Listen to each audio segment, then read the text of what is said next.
Bonjour les amis, je suis l'évangéliste enseignant Franck Cana, pasteur à l'Église Centre International d'Évangélisation et principal enseignant à l'École révolutionnaire de la foi chrétienne. Je vous propose un élément très instructif, mais avant de passer à l'élément, avant de vous laisser suivre l'élément, j'aimerais vous convier, vous inviter à venir vous inscrire à l'école révolutionnaire de la foi chrétienne. Les coordonnées défilent, vous pouvez vous inscrire. Nous avons fait un système qui fait qu'à tout moment, quelqu'un, d'où qu'il soit, peut s'inscrire à cette école en présentiel et à distance.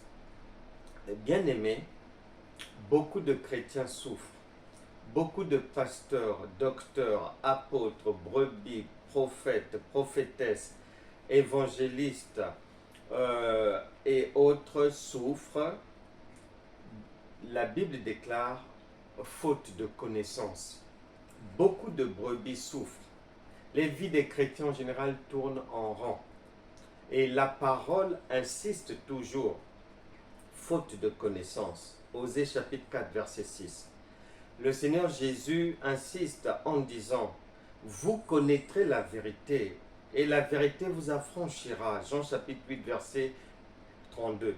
Il insiste encore dans sa parole, en Jean chapitre 17, verset 3, en disant que la vie éternelle, c'est-à-dire la vie à succès, à réussite, avec une bonne santé, une bonne position sociale, des enfants qui viennent au moment convenu, qui réussissent dans les études, un sommeil paisible, agréable, cette vie-là, Jean chapitre 17, verset 3, dit que la vie éternelle, c'est qu'ils te connaissent, toi, le seul vrai Dieu.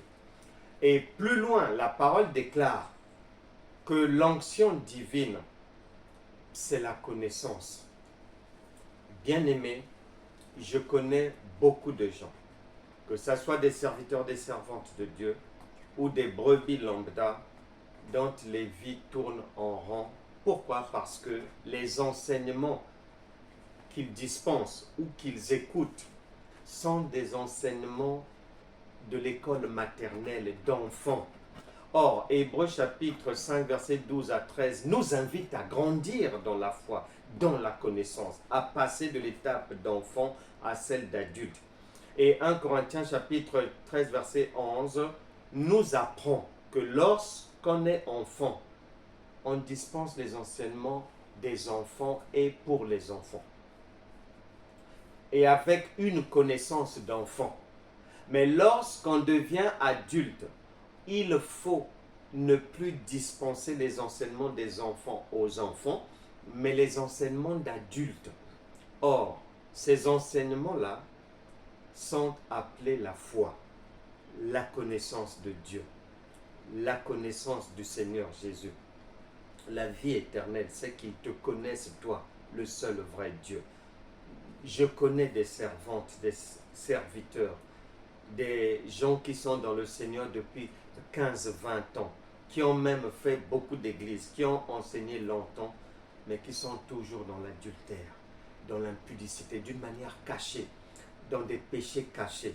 Parce que les enseignements qu'ils dispensent, ou les enseignements que les brebis écoutent, sont des enseignements de la maternelle, de la maternité, qui ne peuvent pas permettre à celui qui les écoute de devenir adulte, souverain et de passer du niveau d'enfant, c'est-à-dire d'esclave, à celui d'héritier qui est conscient de son héritage. Galates chapitre 4, verset 1. Raison pour laquelle je vous invite tous à vous inscrire afin de passer de l'ombre à la réalité par la connaissance authentique du Seigneur Jésus-Christ.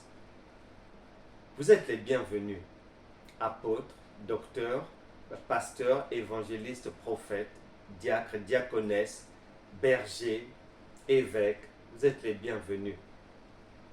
Les brebis sont les bienvenus. Quiconque est le bienvenu à l'école révolutionnaire de la foi chrétienne. Inscrivez-vous Et en attendant, je vous laisse suivre cet élément et sachez que les inscriptions sont ouvertes tout au long de l'année. Notre système est bien huilé et permet à quiconque de pouvoir rattraper les enseignements précédents en recevant tout ce qu'il faut. Que Dieu vous bénisse.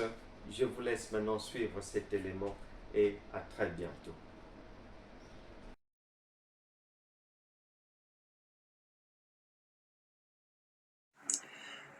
Shalom encore, bonjour à tous. Que le Seigneur vous bénisse tous.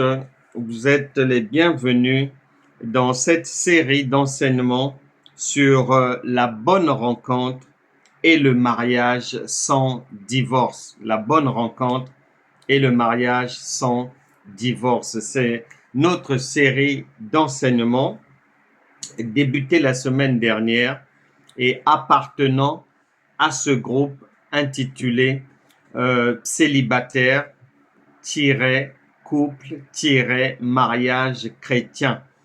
Un groupe sur Facebook. Vous pouvez, et je vous invite à vous y inscrire, un groupe qui a pour objectif de mettre les gens en contact, les gens qui veulent se rencontrer, les gens qui veulent s'aimer.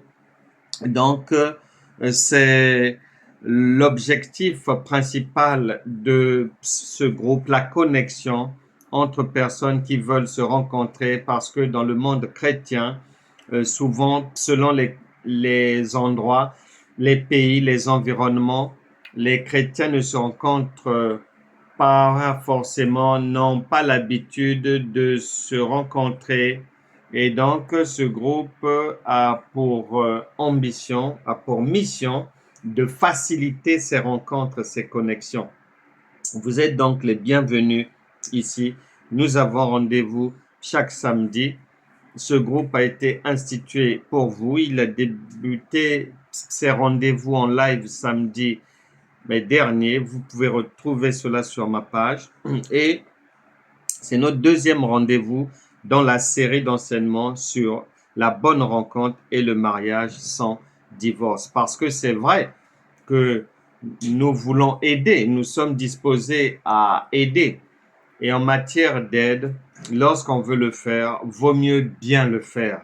Raison pour laquelle nous sommes là, non pas seulement pour mettre en contact, mais aussi pour enseigner, pour conseiller, pour prier, pour ceux qui veulent se rencontrer, aussi pour ceux qui sont en couple mais qui ont des problèmes, donner des solutions aux difficultés que l'on peut rencontrer dans la vie de couple et puis préparer les choses pour les uns les autres afin que leur mariage soit sans divorce. Car c'est possible.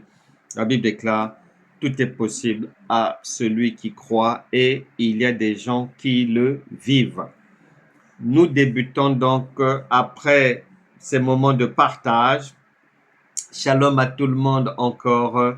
Je suis l'évangéliste enseignant, mais Franck Cana. J'enseigne à l'école internationale et révolutionnaire de la foi chrétienne et je suis pasteur à l'église Centre international d'évangélisation.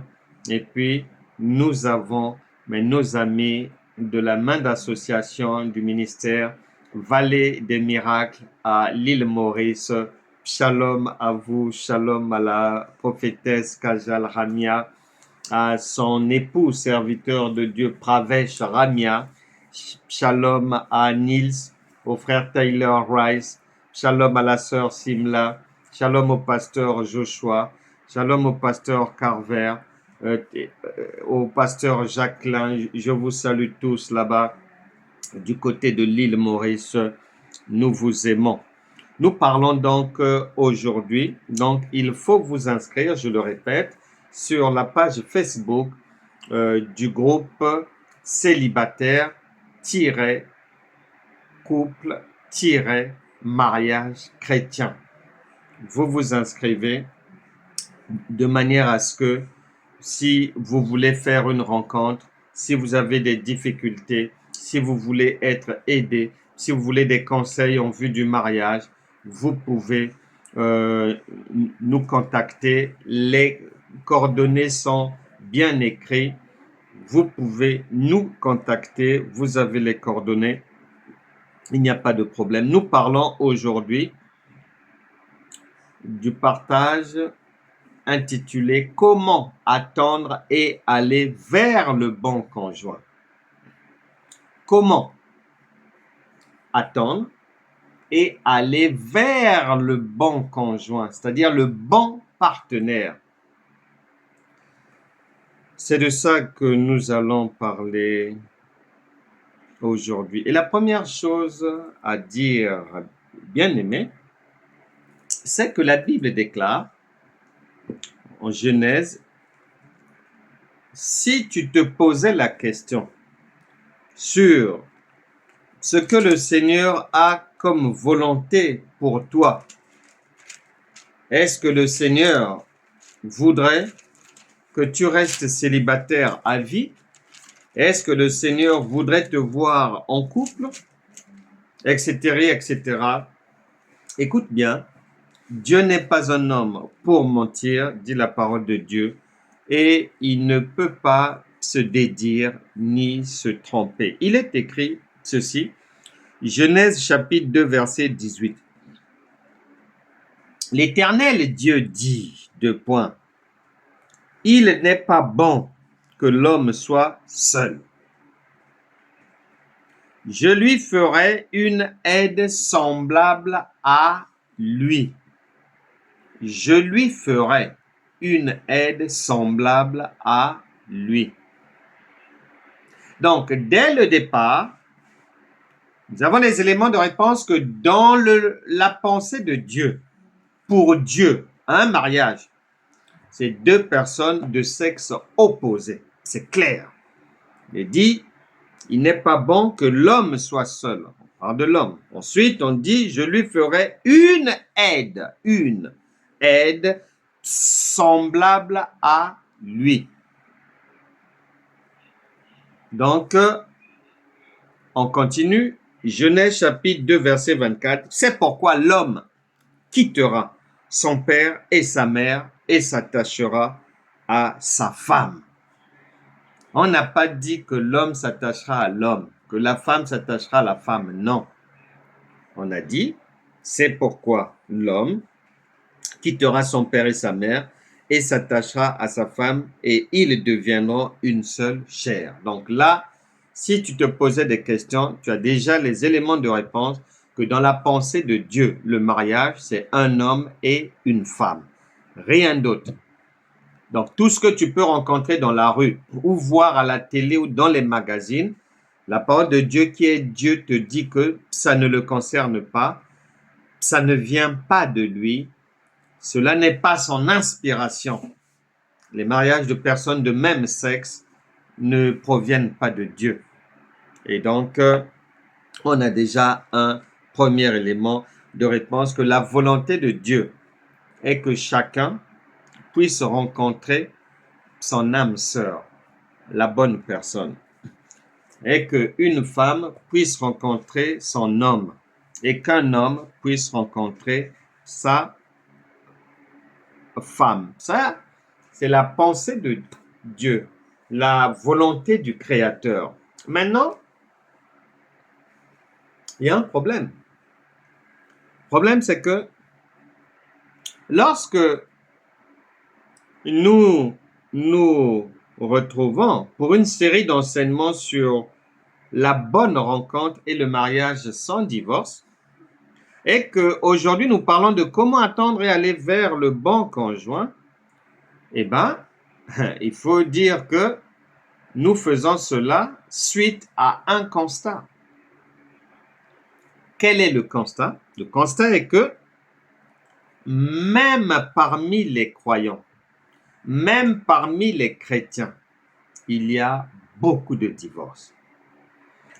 Beaucoup de pasteurs, d'apôtres, prophètes, prophétesses, évangélistes, docteurs divorcent. Beaucoup d'anciens, de diacres, diaconesses, de brebis lambda, brebis affermis, quiconque dans l'Église, dans le peuple des croyants, divorce. Il y a énormément de divorces. Ce qui interpelle, c'est que souvent lorsque vous écoutez ces chrétiens qui divorcent, ou bien si vous vous souvenez des conditions de leur rencontre, vous vous souvenez de leur mariage, vous vous souvenez de leurs propos lorsqu'ils s'étaient rencontrés, lorsqu'ils se sont mariés, eh bien, vous allez vous rendre compte que soit madame, soit monsieur, soit les deux disaient qu'ils avaient prié, ils avaient jeûné, ils avaient bien prié et que le Seigneur avait même confirmé, oui c'est elle, oui c'est lui. Et c'est sur cette base-là qu'ils s'étaient mariés. Cependant, comment expliquer alors les divorces? Est-ce que Dieu est devenu menteur? La Bible répond non. Nombre chapitre 23, verset 19, Dieu n'est pas un homme pour mentir. Donc le problème, c'est au niveau de l'homme. Beaucoup ont divorcé. Beaucoup se sont séparés. Beaucoup ont commencé même à se violenter. Bagarre, incompréhension, dispute, injures. Alors que parfois, des fois même, les deux prêchent la parole de Dieu dans une église quelconque. Alors que les deux sont des chrétiens depuis 15 ans, 20 ans, 25 ans, 10 ans. Comment expliquer ce chaos dans la famille chrétienne? Eh bien, il y aura toujours une raison à toute chose sur terre. Et on peut se dire, mais comment ça se fait que ces divorces continuent? Les séparations des chrétiens continuent. Comment expliquer cela? Eh bien, on a la réponse. On a la réponse. C'est parce que la plupart des chrétiens, la plupart des enfants de Dieu ne prennent pas le temps de réfléchir un peu, ne prennent pas le temps de se remettre en question, ne prennent pas le temps de s'examiner. 2 Corinthiens chapitre 13 verset 5 dit « Examinez-vous vous-même pour savoir si vous êtes dans la foi ». Ne prennent pas le temps. Bon, ça, ils ont échoué. Alors qu'ils avaient dit que c'est le Seigneur qui les avait orientés. Il avait même donné une vision. Il avait même donné un songe. Il avait parlé. Le Dieu avait confirmé. Mais comment expliquer que vous vous séparez encore? Et au lieu que les gens puissent s'asseoir pour réfléchir un peu, la plupart des chrétiens ne le font pas. Et la même personne qui a échoué ici va se précipiter toujours dans les mêmes jeûnes et prières pour aller chercher à faire une autre rencontre. Et là-bas aussi, ça ne marchera pas. Au lieu de se remettre en question, est-ce que ma manière de prier, c'est vraiment ça? Est-ce que les jeûnes que je fais là, est-ce que c'est Dieu qui me demande de faire ça ou c'est ma propre chair? Est-ce que, aucune question. On ne se pose pas de questions. On roule les mécaniques d'une rencontre à une autre, d'un ménage à un autre, toujours avec le nom du Seigneur dans la bouche. Même si ça ne convainc plus personne. Mais les gens persistent à avancer sans s'asseoir, faire le point, réfléchir un peu. La Bible déclare, Ecclésiaste chapitre 7, Ecclésiaste chapitre 7, verset 14. Au jour du bonheur, sois heureux, et au jour du malheur, réfléchis. Dieu a fait l'un comme l'autre, afin que l'homme ne découvre en rien ce qui sera après lui. On dit bien au jour du bonheur, sois heureux. Mais au jour du malheur, lorsqu'il y a un divorce, lorsqu'une relation n'a pas marché, lorsque tu avais dit que Dieu t'avait parlé, tu avais dit que Dieu avait dit oui, tu avais dit qu'on avait béni votre mariage, que Dieu était là, et que ça finit par un divorce, une séparation, des coups de poing.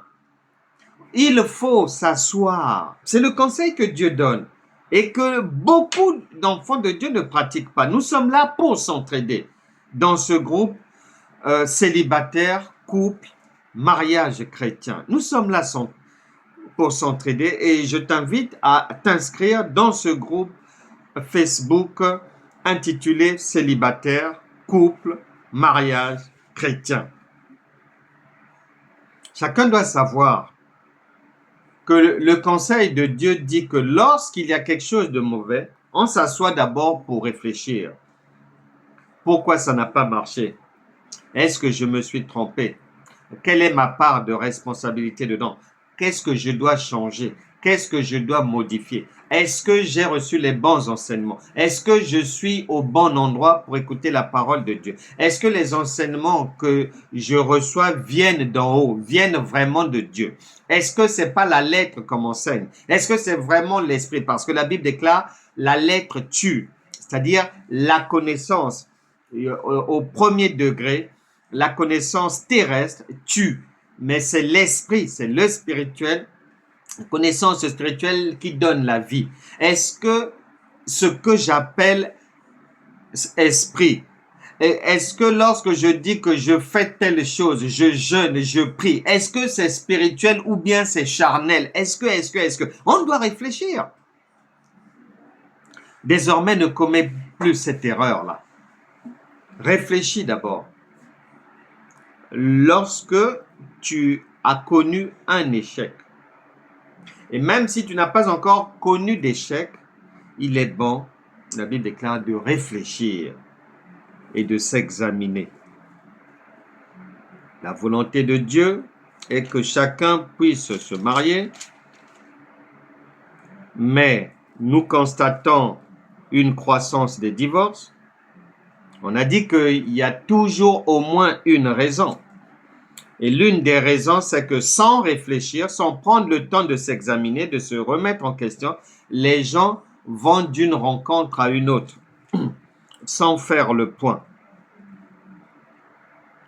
Maintenant, ce qui peut expliquer le fort taux de divorce chez les chrétiens, c'est le fait que il y a la Bible déclare, ce qui est né de la chair est chair. Évangile de Jean chapitre 3 versets 6 à 8. Ce qui est né de la chair est chair. Ce qui est né de l'esprit est esprit. C'est-à-dire que lorsque tu es chrétien, tu reçois des enseignements. Maintenant, il y a des enseignements qui concernent les choses terrestres. C'est ce que la Bible appelle la chair, le quotidien, les choses humaines, les choses visibles.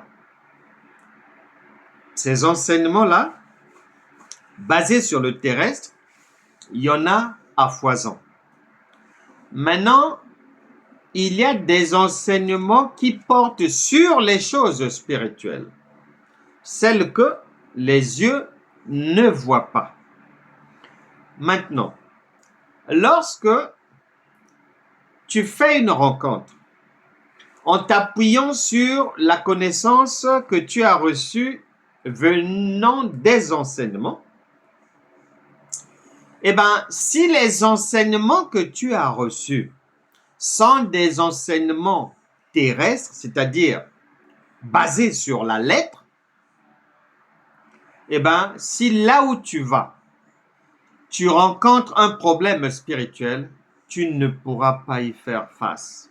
Quand bien même tu avais cru ou on avait dit dans votre église ou là où tu as pris les enseignements, on vous a dit qu'on vous enseigne les choses spirituelles. Fais attention.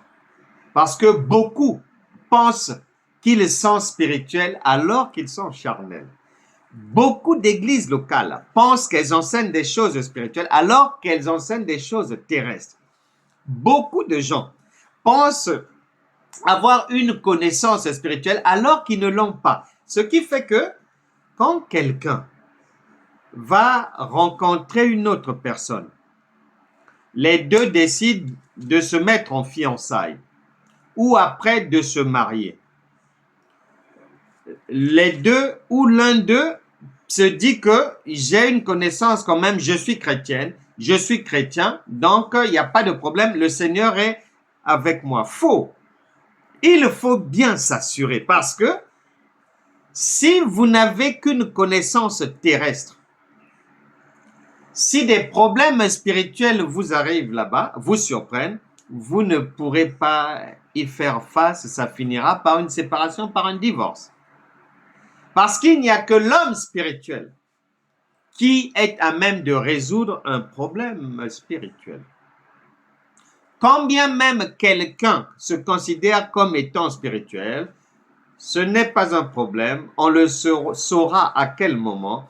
Il est dit dans ce monde que c'est au pied du mur que l'on reconnaît le maçon. Donc, lorsque les problèmes de couple vont arriver, lorsque ça va tempêter, lorsque ça va bouger, lorsque du jour au lendemain, madame va changer de visage, de caractère, de langage, de la douceur, on passe rapidement à l'impolitesse. Lorsque monsieur qui avait dit que je te le jure, je ne découcherai jamais, je dormirai toujours à la maison. Lorsque du jour au lendemain, paf, le premier découchement tombe. Si spirituellement, tu n'as pas les épaules, votre couple fera naufrage. Voilà parmi les raisons qui expliquent le fort taux de divorce chez les chrétiens. Ils pensent être spirituels, ils pensent connaître ceci. Mais lorsque la tempête se lève, Marc chapitre 4, verset 35 à 40, Jésus est dans la barque avec les disciples, les problèmes de la vie se lèvent, et bien, les disciples avaient fait naufrage. Et le Seigneur leur a demandé, mais où est votre foi? Beaucoup de chrétiens, beaucoup de chrétiennes, beaucoup d'enfants de Dieu sont comme ça. Beaucoup, beaucoup, beaucoup. Pensant être spirituel parce qu'il est chrétien, parce qu'elle est chrétienne, parce qu'il est pasteur, parce qu'elle est prophétesse, alors qu'elle ne l'est pas. Séchelle lui dit, Cadine, soyez bénis, vous êtes au bon endroit, nous vous aimons. Vous êtes au bon endroit. Nous parlons des célibataires, des couples et des mariages chrétiens. Et nous sommes en train de dire, dans notre série d'enseignements sur la bonne rencontre et le mariage sans divorce, nous parlons de comment attendre et aller vers le bon conjoint. Nous avons commencé par dresser le constat qu'il y a beaucoup de divorces chez les chrétiens. Nous avons dit que cela s'explique par le fait aussi que chez beaucoup d'enfants de Dieu, lorsque un problème survient, ils ne prennent pas le temps, comme Dieu le conseille en Ecclésiaste chapitre 7, verset 14, de s'asseoir et de réfléchir un peu. Qu'est-ce que je n'ai pas pu faire? Qu'est-ce qu'il fallait que je fasse? Qu'est-ce qui me manque? Qu'est-ce que je ne comprends pas? Est-ce que je suis vraiment spirituel? Je croyais être spirituel. Parce que nous avons dit que la Bible déclare en Jean chapitre 3, verset 6 à 8 que ce qui est né de la chair est chair, ce qui est né de l'esprit est esprit. Cela veut dire ceci. Si tu es pasteur, si tu es chrétienne, si tu es chrétien, si tu es brebis, si tu es apôtre, diaconesse et compagnie, c'est bien. Sauf que es-tu réellement spirituel? Parce que la plupart des gens sont terrestres, sont charnels, pensant être spirituels ou pensant que prier, jeûner et compagnie, cela veut dire être spirituel. Eh bien, lorsque les problèmes spirituels se lèvent, ils font naufrage, ils ne peuvent pas y faire face, ça capote de partout et c'est le divorce parce que leur connaissance est basée sur la lettre, est basée sur les choses physiques, est basée sur l'humain, est basée sur les choses charnelles, est basée sur les choses du quotidien, en réalité. Et qu'en réalité, ils n'ont rien de spirituel. Or, il n'y a que l'homme spirituel qui peut résoudre les problèmes spirituels. Voilà l'une des explications des divorces chrétiens. La Bible déclare en Osée chapitre 4 verset 6, « Mon peuple périt faute de connaissance. » Si Dieu le dit, c'est que c'est vrai. Donc, nous devons faire attention à cela. Maintenant, pour réussir facilement une rencontre, des fiançailles, un mariage, il faudra pour un chrétien avoir la vie éternelle. La vie éternelle, il est dit, Jean chapitre 17, verset, Jean chapitre 1, non, Jean chapitre 17, verset 3. Or, la vie éternelle, c'est qu'ils te connaissent, toi, le seul vrai Dieu. Voilà. Pour qu'une rencontre soit bonne, bonjour Amanda Carpen, sois bénie.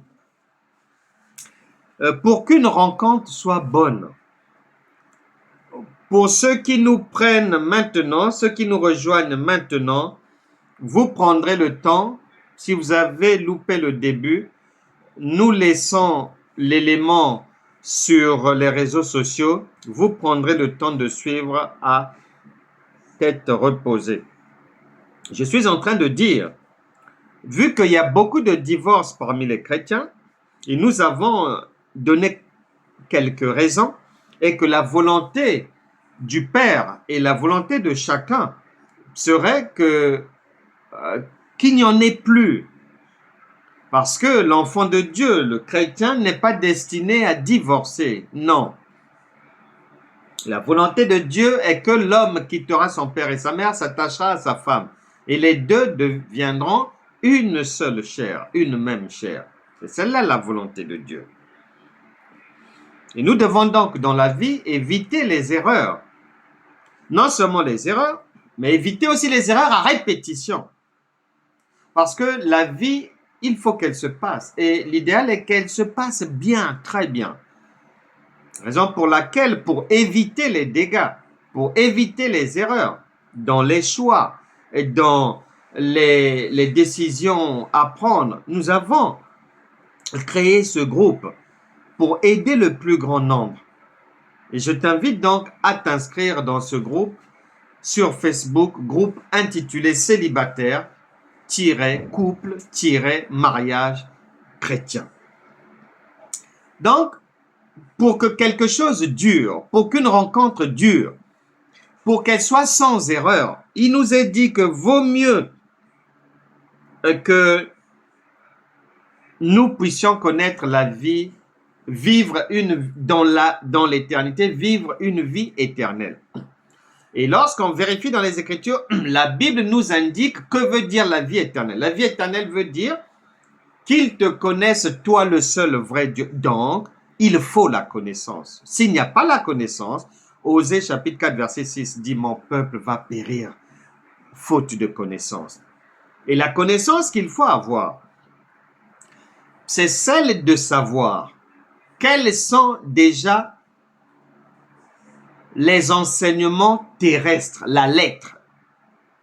Et qu'est-ce qu'un enseignement spirituel, céleste?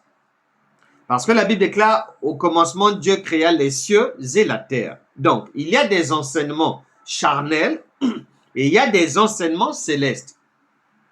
Malheureusement, la plupart des églises locales, la plupart des croyants, des chrétiens, se limitent, ne connaissent que les enseignements terrestres. Quand bien même ils pensent qu'ils sont spirituels, ils ne le sont pas. Comment on va le savoir? Dans la suite des temps, lorsque les problèmes vont arriver, si ces problèmes sont d'origine spirituelle, ils ne pourront pas y faire face. Donc, nous sommes là pour nous entraider. C'est pour ça que nous enseignons ces choses. Nous les enseignons ici, nous les enseignons aussi à l'école internationale et révolutionnaire de la foi chrétienne. Là où je t'invite de t'inscrire. Tu as les coordonnées, tu peux t'inscrire. Là-bas, j'enseigne, je donne des enseignements et terrestres et célestes. C'est-à-dire basés sur le quotidien, l'humain, et basés aussi sur les cieux. Les enseignements sur la révélation divine. Donc, tu peux t'inscrire. La Bible déclare en 2 Corinthiens chapitre 5 verset 17, « Si quelqu'un est en Christ, il est une nouvelle créature. Les choses anciennes sont passées, c'est-à-dire les échecs, les divorces, les erreurs, les blessures de la vie, les disputes dans le ménage, les incompréhensions, les drames, les déchirures, les trahisons. Tout ça là, c'est passé. » La Bible dit, « Voici toutes choses sont devenues nouvelles. » Toutes choses sont devenues nouvelles. Donc, tu ne peux pas réussir si en tant que chrétien, tu ignores cela. C'est-à-dire que si tu ignores d'entrée de jeu que devenir enfant de Dieu, c'est-à-dire nous rejoindre dans le royaume du Père, cela veut dire un changement total de vie. Le passage d'une vie de tristesse à une vie joyeuse, obligatoirement, obligatoirement. Tu dois le savoir, que devenir enfant de Dieu veut dire ça. Donc, ce qui veut dire que, en tant que femme, en tant qu'homme, lorsque tu veux rencontrer l'âme sœur, ou lorsque tu veux te marier, ou lorsque tu as des problèmes de couple, tu dois savoir que obligatoirement, tu rencontreras la bonne personne. Obligatoirement, tes problèmes de couple vont être résolus par le Saint-Esprit. Obligatoirement, ton mariage sera sans divorce. Voilà. Ça commence par là. Parce que Job a dit, en Job chapitre 3, verset 25, que ce que je crains, c'est ce qui m'arrive. Beaucoup de chrétiens, beaucoup de gens, ils abordent les choses dans la vie avec un côté défaitiste, dans la mesure où tu prévois ou bien tu acceptes l'hypothèse que tu peux te tromper, qu'il se pourrait que j'échoue, il se pourrait que Satan me crée des noises, il se pourrait que les gens de mauvais cœur, mes ennemis, mes adversaires m'empêchent de vivre dans un mariage heureux. Il se pourrait que Satan me vole mes bénédictions maritales de 2025. Non, là, tu as déjà échoué. Tu ne peux pas, en tant qu'enfant de Dieu, avancer dans la vie avec un tel état d'esprit. Donc, il faut que ça s'arrête aujourd'hui. Tu dois aller de l'avant. Tu n'es pas faite pour échouer. Dieu n'a pas prévu qu'un de ses enfants échoue. Tu n'échoueras pas. La Bible déclare dans le psaume 23, verset 1, « L'Éternel est ton berger, tu ne manqueras de rien. » Donc, il faut bien avoir à l'esprit dans la posture dans laquelle puisque nous parlons du sujet comment attendre et aller vers le bon conjoint, dans la posture dans laquelle tu vas attendre le conjoint, tu dois être convaincu que le succès est au bout. Tu dois avoir à l'esprit uniquement la victoire. Il ne doit pas y avoir dans ton cerveau une brèche que tu ouvres pour laisser les mauvaises pensées entrer. Non. Même si dans ta famille, tout le monde n'arrive pas à faire une bonne rencontre, même si les gens ont divorcé 48 fois, même si ta maman ne s'était jamais mariée, même si papa a vadrouillé, etc., etc., tu dois savoir que ça, ce n'est pas ta portion. Pourquoi? Parce que tu es devenu enfant de Dieu. Parce que tu n'es plus seul. La puissance du Saint-Esprit est avec toi pour te conduire de l'autre côté, à l'autre bord de la victoire. Voilà. Il faut avoir déjà, c'est dans cet état d'esprit qu'on attend quelque chose. On n'attend pas quelque chose de bien avec des pensées négatives, non. Avec des mauvaises idées, non. Même si dans la famille, les gens n'ont pas pu, toi, tu es une particularité, tu n'as pas à t'aligner sur leurs échecs, non. Même si tu avais échoué déjà, même si tu avais divorcé hier, maintenant que tu es enfant de Dieu, maintenant que tu es en train d'écouter la bonne nouvelle qui donne la vie ne se passera plus de la même manière. Tu dois le savoir. Donc, la posture d'attente, c'est l'assurance, être dans la sérénité. 2 Corinthiens chapitre 5 verset 17. Toutes les mauvaises choses, dehors. Les bonnes choses vont maintenant entrer dans la vie. Tu dois avoir cela dans le mental. Tu dois savoir que tu ne peux pas échouer. Pourquoi? Parce que si tu penses à l'échec, Job chapitre 3 verset 25 te dit que l'échec viendra vers toi.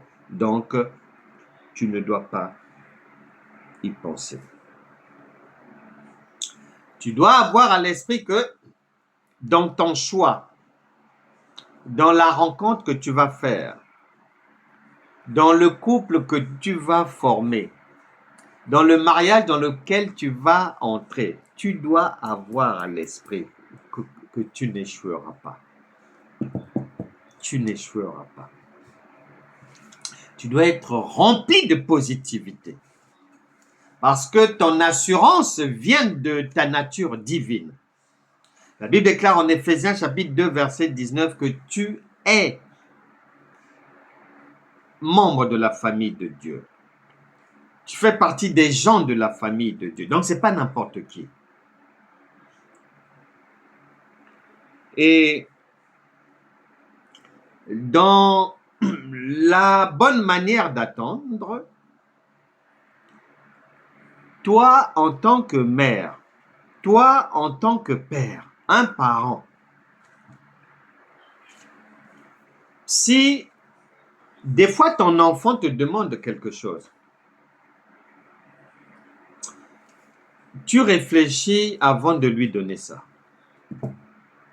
Et tu te dis, lui, je le trouve encore immature. Si je lui offre le scooter qu'il me demande, connaissant le tempérament turbulent de mon enfant, de la manière dont je le vois déjà avec ses amis, ils aiment zigzaguer sur les routes là, non, c'est trop tôt. J'attends qu'il puisse avoir encore un peu de maturité avant de lui offrir la moto, peut-être une cylindrée 125 pour son anniversaire ou quoi. Tu vas attendre. Eh bien, sache que de la même manière que tu te comportes avec tes enfants, Dieu est un père, Dieu est une mère. bien souvent, la période du célibat, la période d'attente, toi, tes yeux sont rivés dans l'attente. Tu veux rencontrer, mais souvent, pour le Saint-Esprit, il ne permet pas encore la rencontre parce que il y a des choses à améliorer dans ton caractère. Beaucoup de gens sont têtus. Beaucoup de gens sont impolis.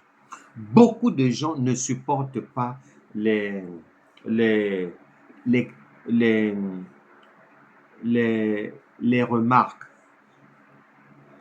Beaucoup de gens n'écoutent pas les conseils. Beaucoup de gens sont impatients. Beaucoup de gens n'ont pas de maîtrise de soi. Donc souvent, le Saint-Esprit, qui a déjà prévu la bonne personne pour toi, met ta période d'attente, ta période du célibat, à contribution en comptant sur toi, pour faire ton auto-nettoyage. Afin que spirituellement, qu'on te retrouve à Galates chapitre 5, verset 22, qu'il y ait en toi le fruit de l'esprit, l'amour, la joie, la paix, la maîtrise de soi, la patience, la douceur, la bonté, la bénignité, tout ça là. Est-ce qu'on peut trouver ça en toi aujourd'hui? Est-ce que le Saint-Esprit trouve cela en toi aujourd'hui? Parce que beaucoup de chrétiens divorcent, faute du fruit de l'Esprit. Faute du fruit de l'Esprit. Des fois, dans un couple, madame aime parler, monsieur aime parler. Bon, qui va écouter l'autre?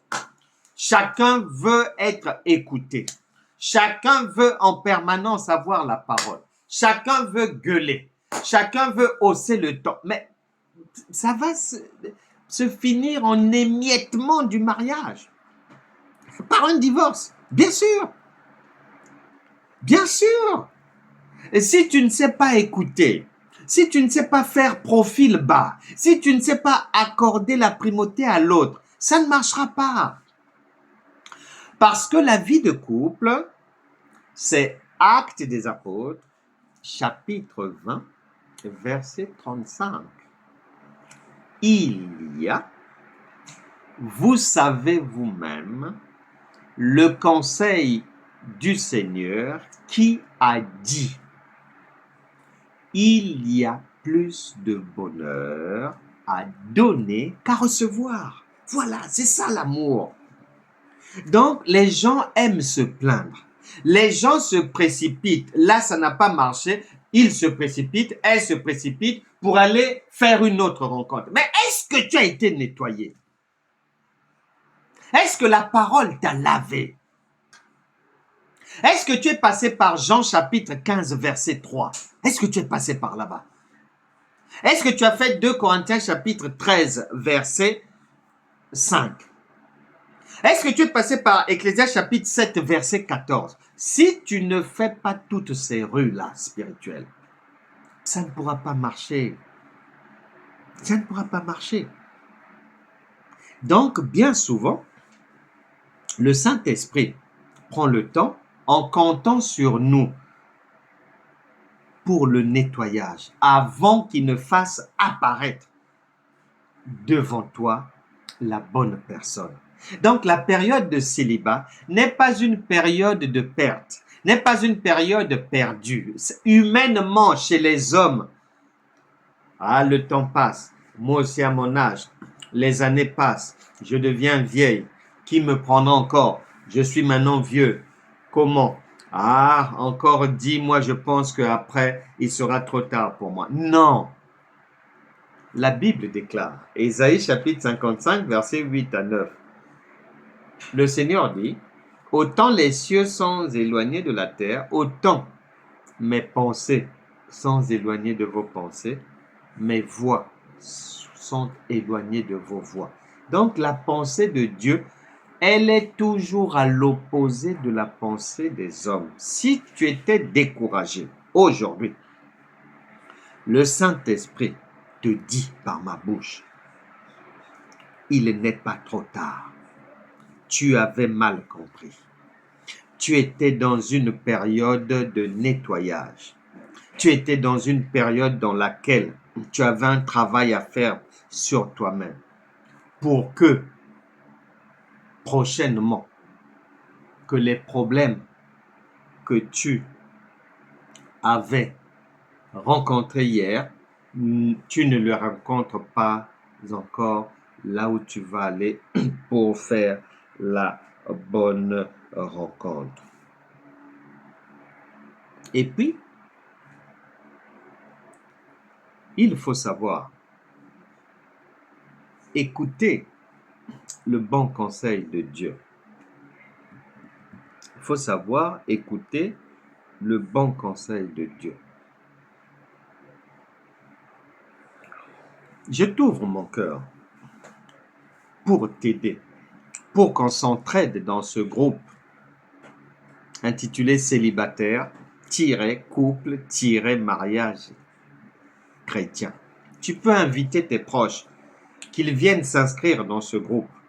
Nous nous retrouvons chaque samedi. Là, c'est le deuxième samedi pour des enseignements. Il y aura aussi des questions-réponses et l'objectif est de mettre les gens en relation, de conseiller ceux qui sont déjà en couple, ceux qui sont fiancés, de mettre les célibataires en relation, de les conseiller aussi, et aussi de s'occuper des problèmes des mariés et autres, et d'accompagner ceux qui veulent entrer dans les liens sacrés du mariage. Donc nous sommes là pour vous et nous ne cesserons pas de vous donner le bon conseil. Je disais que je t'ouvre mon cœur. Je garde en mémoire un jour une fiancée. À l'époque, je n'avais rien fait, je trouvais que je n'avais rien fait, mais cette fiancée-là va me plaquer, va décider un jour de se débarrasser de moi. Elle avait trouvé quelqu'un d'autre, c'est ce que j'avais pensé. Mais le jour, la dernière fois, le jour où elle me parlait pour la dernière fois, dans cette rupture-là, à l'époque, quelque chose m'avait interpellé. Et j'ai toujours cru que c'est Dieu, malgré qu'elle était en train de rompre avec moi, malgré que je n'étais pas d'accord, j'étais blessé, j'étais en souffrance, mais j'ai toujours cru que c'est Dieu qui lui avait mis dans la bouche le conseil qu'elle m'avait donné. Avant qu'on ne se sépare définitivement, elle m'a fait asseoir. Elle m'a dit, écoute, viens, je vais te dire quelque chose. Elle me dira ceci. Tu m'écoutes bien. Je vais te donner des conseils. On se connaît bien. Je peux me permettre de te donner des conseils. Maintenant, Ce que je te conseille, c'est que les conseils que je vais te donner, que tu y prêtes attention toute ta vie. Et elle me dira, je vais te dire ce que tu ne devras plus faire lorsque tu rencontreras une autre femme, si tu veux durer avec elle. Et elle m'a cité, ne fais plus ça, ne fais plus ça, ne fais plus ça. Lorsqu'elle dit ça, tu l'accompagnes. Lorsqu'elle propose ça, tu fais comme ça. Elle m'a donné ces conseils-là en me disant, ne commets plus ces erreurs-là. Là où tu vas aller, ne fais plus tout ce que je viens de te dire. Tu fais comme je t'indique là. Malgré que j'étais blessé, j'ai toujours cru que c'est Dieu qui avait mis ça dans sa bouche et j'avais pris ça très au sérieux, très au sérieux.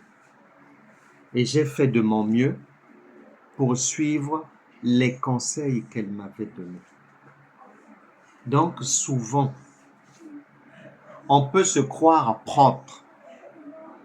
On peut se dire parce que je suis chrétien, donc Dieu est avec moi. Non. On peut se dire parce que je suis chrétienne et que je prie matin, midi, soir, je jeûne, donc le Seigneur va accepter et m'accompagner dans ce que je vais faire. Non. Tu peux jeûner, tu peux prier, tu peux faire tout ce que tu veux. Tu peux faire des sacrifices, des ceci, cela. Mais sans savoir que le Saint-Esprit a des reproches contre toi. A des reproches contre toi. Donc, il y a des choses que le Seigneur nous demande de rechercher à tout prix, parmi lesquelles le fruit de l'esprit. Douceur, amour, bonté, patience, maîtrise de soi, ne pas trop parler. Beaucoup de gens, tu dis quelque chose, là, 10h10, 10h12, 4 personnes sont déjà aussi au courant de ça. Et beaucoup de gens, ils vivent en couple, mais emmènent les informations du couple dehors. Faut pas faire ça. Il ne faut pas faire ça. Beaucoup de gens, même fiancés, ils se permettent d'aller raconter du mal de l'autre, à droite, à gauche, là-bas. Ah, il prépare mal. Ah, il n'a pas bien lavé ceci. Ah, je ne sais pas. Ah, vraiment, je souffre le martyre. Ah, nous autres là, on n'a pas de chance. Ah, je suis mal tombé. Non, il ne faut pas faire ça. Tu n'as pas, tu ne devras pas aller parler du mal de l'autre. Même les païens disent, le linge sale se lave en famille.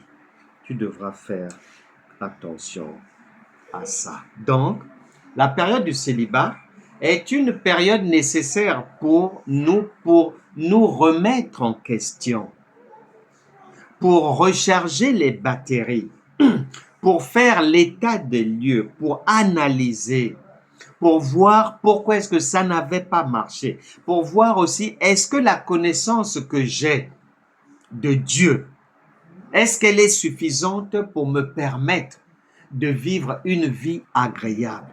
Donc, c'est une période de remise en question, d'enrichissement en matière de savoir, de connaissances, de bon caractère, etc., etc. Des fois, toi, tu fumes.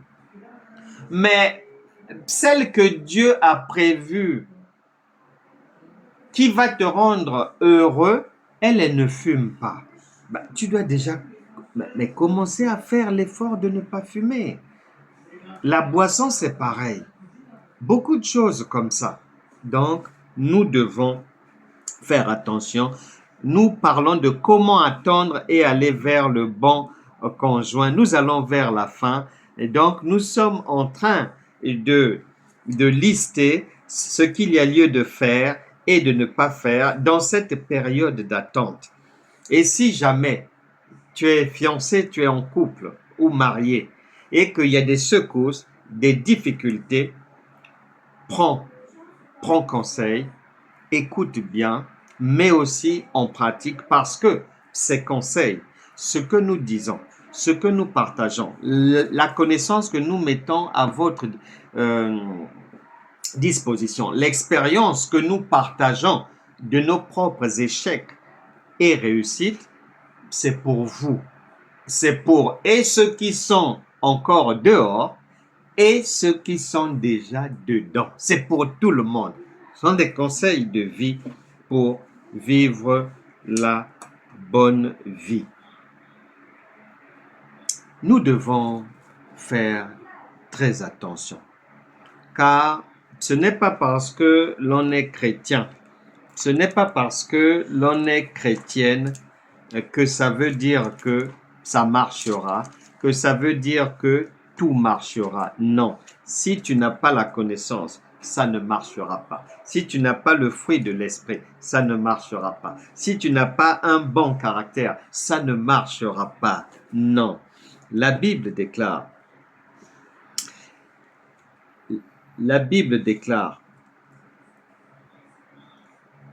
je vais lire ça après. Je finis d'abord par le témoignage suivant. Nous savons tous, il y a beaucoup de divorces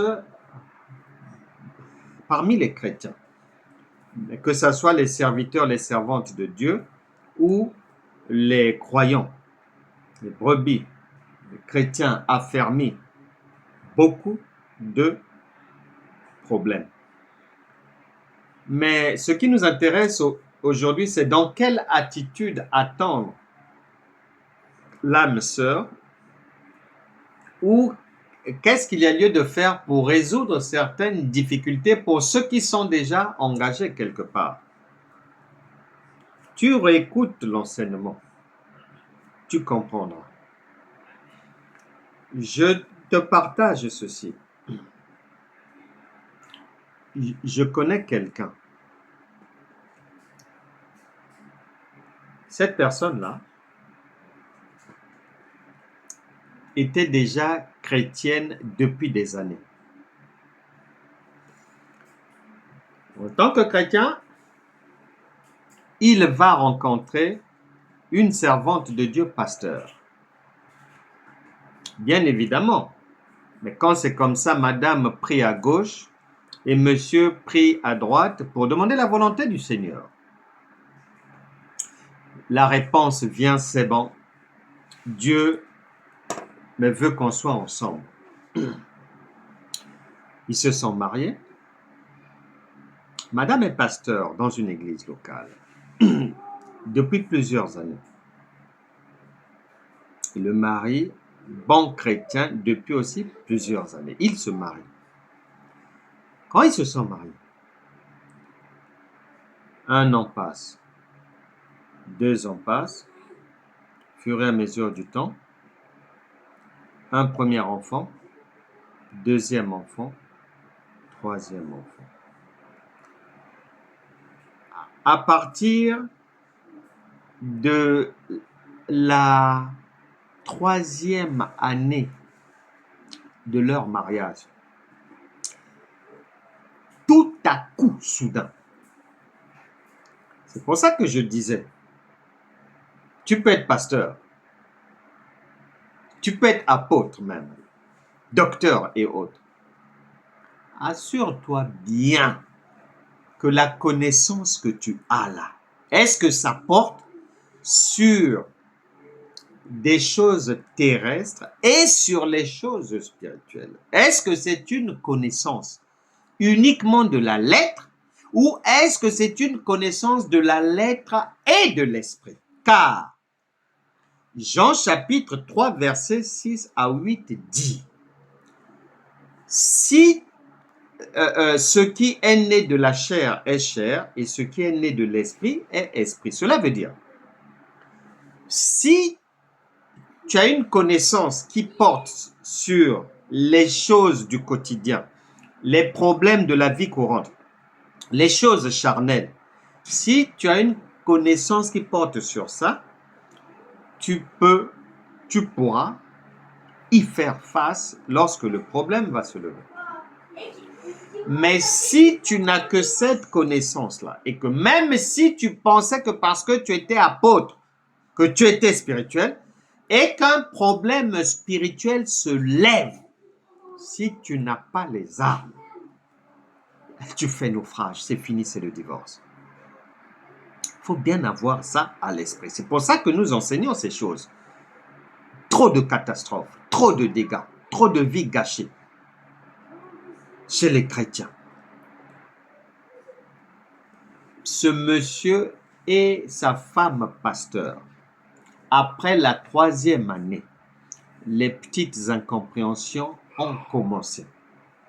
Et ces incompréhensions ont suivi une courbe montante. Alors que madame est pasteur, dirige une église, monsieur accompagne madame dans le ministère. Problème sur problème. Le mariage qui avait bien commencé. Que c'est Dieu qui l'a voulu. Que Dieu a béni ce mariage. À partir de la 3e année, le cafouillis a commencé. Incompréhension. Ensuite, ça monte, dispute. Ensuite, ça monte, injure. Ensuite, les premiers coups ont commencé à pleuvoir. Lui-même me racontait. Ils sont restés 10 ans de mariage. Il m'a dit le nombre de fois que la police a intervenu chez nous, je ne peux pas m'en souvenir. Tous les voisins savaient que. Et ils étaient étonnés. Ils savaient que notre logement était devenu un ring de boxe. Mais ça les étonnait parce que, de ce qu'ils savaient, nous étions des serviteurs de Dieu. Donc les voisins musulmans et tout n'y comprenaient plus rien. Bagarre sur bagarre, la police doit venir, les bouteilles, on lance les bouteilles, il y a les cris, les enfants crient pendant que les parents se battent, maman donne un coup, papa remet un uppercut, ceci. Le monsieur m'avait dit, le jour où j'ai quitté cette maison, en tout cas, je suis sorti de 10 ans d'enfer. 10 ans d'enfer. Ils ont fini par divorcer. Un couple pastoral. Je ne parle pas de païens ou bien... Non. Couple pastoral. Mais le foyer a volé en éclats. Ils ont divorcé. Et le monsieur, dans ce mariage-là, la tension a commencé dans ce mariage. Le diabète a commencé là. Les problèmes cardiaques l'ont trouvé dans ce foyer qui était devenu invivable. Et du fait que les gens pensaient être spirituels, les gens pensaient être véritables serviteurs de Dieu, les gens pensaient que c'est Dieu qui les avait mis ensemble. Dans la suite des temps, il s'est avéré qu'il n'en était rien. Nous devons faire attention. Nous devons faire attention à avoir la connaissance qu'il faut. Évangile de Jean, chapitre 17, verset 3. La vie éternelle, c'est qu'ils te connaissent, toi, le seul vrai Dieu. La connaissance. Car Osée, chapitre 4, verset 6 dit, mon peuple périt faute de connaissance.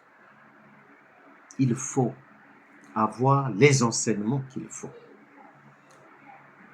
Ensuite, je l'ai dit tantôt, la période du célibat, où certains problèmes surviennent parce que dans le caractère de l'un ou l'autre, il y a des choses qui ne vont pas bien, qui doivent être nettoyées, mises dehors. Si quelqu'un est en Christ, il est une nouvelle créature, les choses anciennes sont passées, donc on doit les mettre dehors. Est-ce que tu l'as fait? Est-ce que tu as fait ce nettoyage? Ou tu te précipites seulement à aller faire de nouvelles rencontres avec des vêtements sales, vêtements intérieurs sales, un caractère invivable? Non. La Bible déclare, Job chapitre 34 verset 11, Dieu, il rend à l'homme selon ses œuvres. Il rétribue chacun selon ses voies. Beaucoup de divorces parce que le caractère qui n'est pas nettoyé, esprit de colère, esprit de jalousie, mensonge, accusation, fausse accusation, convoitise, esprit de séduction, la haine, des mauvaises habitudes, idolâtrie, mélange en tout genre, tout ça là.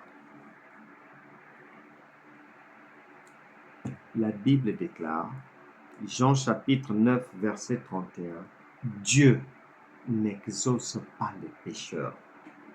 Romains chapitre 6 verset 23, le salaire du péché, c'est la mort. La mort, elle peut être physique. La mort, ça peut être, on fait exploser le ménage, c'est le divorce.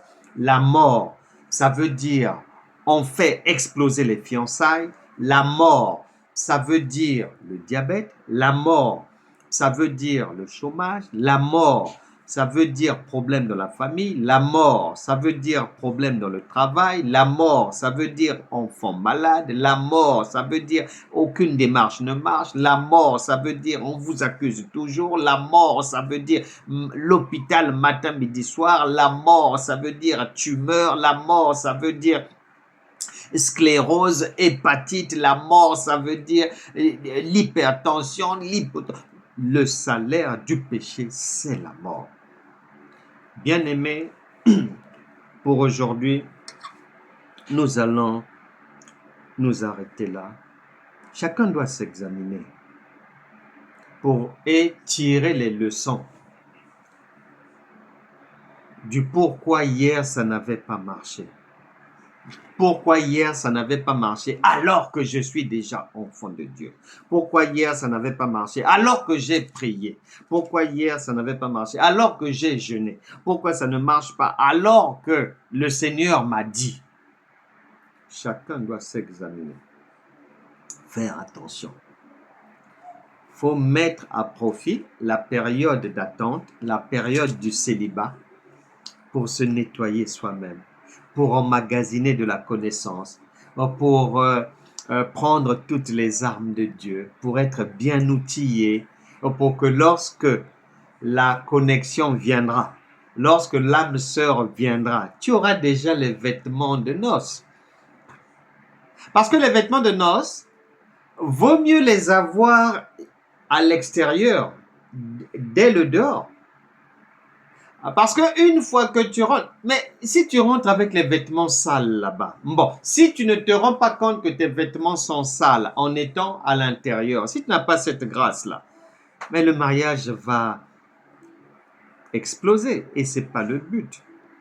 Donc, nous voulons que les gens fassent de très bonnes rencontres. Nous voulons que la période d'attente soit mise à profit pour emmagasiner de la connaissance, croître en connaissance, en sagesse, en stature, comme le Seigneur Jésus-Christ, car nous sommes ses imitateurs. Luc chapitre 2, verset 52. Nous mettons tout ce temps de conseil, d'enseignement et de mise en relation pour aider ceux qui ont des problèmes aussi à les résoudre, pour aider, accompagner ceux qui veulent rentrer dans le mariage, pour aider quiconque à ne pas se tromper. Nous sommes là pour ça Si vous avez des questions, vous pouvez les envoyer. Vous avez l'adresse mail. Vous avez aussi le numéro de téléphone. Si vous avez des questions, vous pouvez les poser. Si vous avez des préoccupations, vous pouvez les poser. Si vous avez des demandes, des choses, vous pouvez les poster dans le groupe. Vous écrivez dans le groupe. Si vous voulez faire une rencontre, vous pouvez en faire la demande là-bas. Vous dites ce que vous recherchez comme profil de femme, profil d'homme ou pour autre chose. Nous sommes en contact. Vous avez nos contacts. Vous avez la page du groupe célibataire, couple, mariage chrétien, et je répondrai personnellement à toutes les questions et je donnerai moi-même les conseils et je prierai pour tout un chacun. Nous allons maintenant nous quitter par la prière.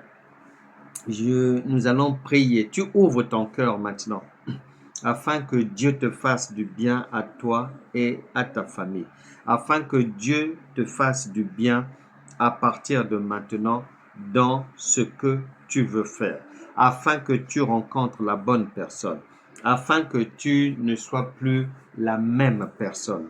Peu importe le domaine de la vie, je prie maintenant pour que toute ta vie soit désormais nettoyée et que l'année 2025 commence pour toi sur des chapeaux de roue afin que tu ne sois plus la même personne. Seigneur, je prie et je te recommande tous ces bien-aimés, frères et sœurs, éparpillés à travers le monde. Saint-Esprit, fais-leur du bien. Saint-Esprit, ils ont écouté la parole de vie. Ta parole déclare que je ne cesserai pas de donner le bon conseil. Que leur cœur soit réceptif. Au nom puissant de Jésus. Je brise toujours sur la vie de quiconque ici. Je brise les liens des divorces à répétition. Je brise les liens héréditaires de l'échec. Je brise les liens du célibat. Je dis non, je brise les chaînes. Sois libre à partir d'aujourd'hui. Tu n'échoueras pas. Tu ne te tromperas plus jamais. Tu vas rencontrer la bonne personne. Si quiconque a des problèmes dans son couple, dans ses fiançailles, dans son foyer, que la puissance du Saint-Esprit fasse taire maintenant toutes ces difficultés. Que le cœur d'une personne qui n'aime plus l'autre, que le vin nouveau de l'amour remplisse encore son cœur pour toi. Au nom puissant de Jésus, je chasse toute opposition. Je chasse toute défaite. Je chasse tout esprit du mal qui pourchasse une personne ici. Tu n'échoueras pas. Tu ne seras pas atteint. 1000 peuvent tomber à droite, 10 000 à gauche. Aucune flèche ne t'atteindra. Tu seras la tête et non la queue. Tu ne vas pas échouer. Ça ira pour toi. Même si tu avais divorcé, le prochain ménage sera le bon. Que les grâces divines accompagnent tout un chacun. Au nom puissant de Jésus. Amen.